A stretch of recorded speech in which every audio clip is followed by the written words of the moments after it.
Assalamualaikum.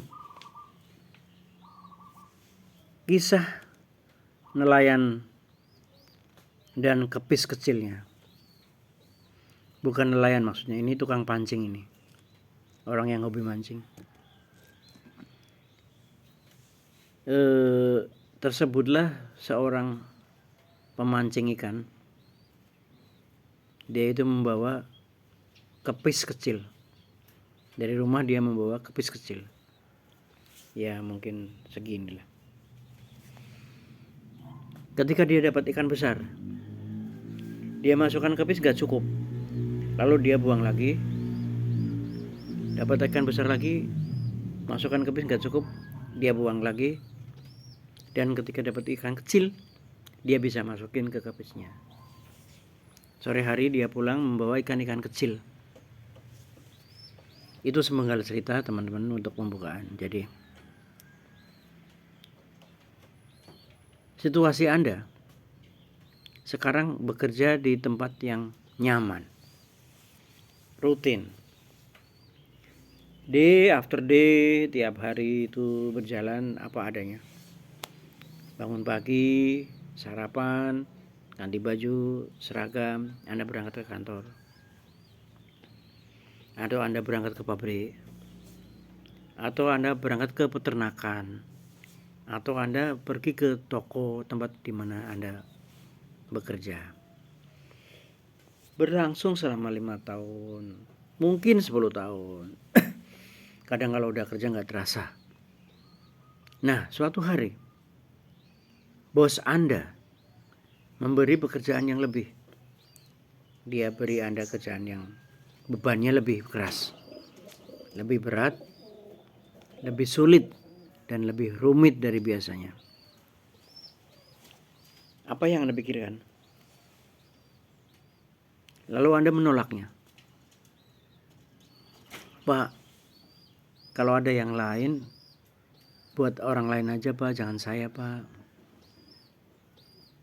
Pak, kok saya sih Pak? Emang gak ada yang lain Pak? Nah, padahal nih, respon Anda yang seperti itu, yang orang lain, yang kok saya, yang saya belum mampu mungkin, itu adalah bisa jadi itu adalah test case untuk Anda. Test case untuk Anda. Ini si fulan ini saya kasih pekerjaan yang lebih dari biasanya. Mampu nggak ya? Soalnya anak ini mau saya naikkan pangkatnya. Ya. Gitu. Beda kalau Anda langsung, siap Pak, saya kerjakan. Insya Allah. Tapi Anda pelajari dengan baik perintahnya, maksudnya apa. Ya. Kalau Anda orang yang punya hikmah, kalau Anda orang yang bisa iqra, kalau Anda orang yang bisa membaca situasi, itu insya Allah Anda akan merenung 1 detik, 2 detik, 1 menit, 2 menit, bahwa sesungguhnya semua atasan, semua senior, semua bos di atas Anda itu hanya menjalankan perintah Tuhan. Iya, perintah Tuhan. Untuk apa? Untuk menaikkan mentalmu, untuk menaikkan emosimu, untuk menaikkan daya tahan kemampuanmu. Jadi tidak mungkin semua terjadi tanpa sebab, dan tidak mungkin itu Anda jalankan tidak ada artinya apa-apa.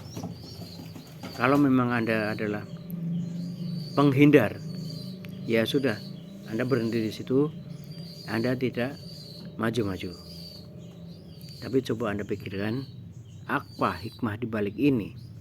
Kenapa saya yang disuruh-suruh terus ya?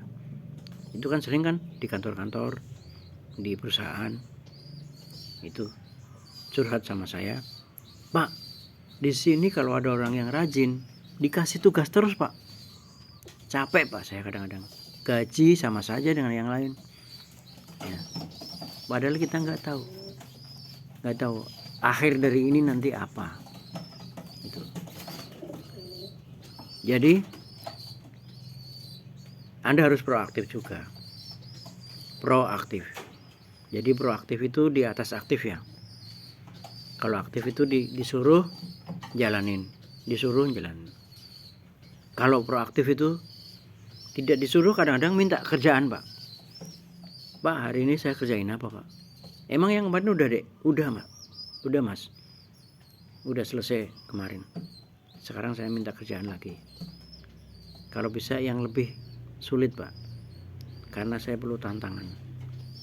Jadi proaktif, itu proaktif. Yang kedua, proaktif itu menganggap dirinya itu aktor.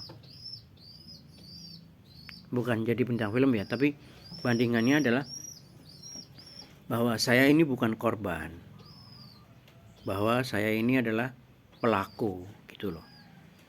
Jadi bahwa saya adalah subjek, bukan objek. Jadi jangan Anda merasa menderita seumur hidup.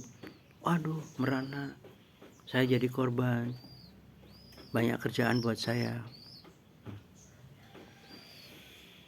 Jadi Anda aktor, Anda yang aktif mengajukan diri untuk mendapatkan tugas ya. Jadi kembali lagi, yang kita bawa itu adalah kepis yang besar, jangan kepis yang kecil, sehingga setiap ada tugas besar kita buang karena daya tampung otak kita, daya tampung hati kita, daya tampung mental kita itu kecil. Terima kasih. Assalamualaikum warahmatullahi wabarakatuh.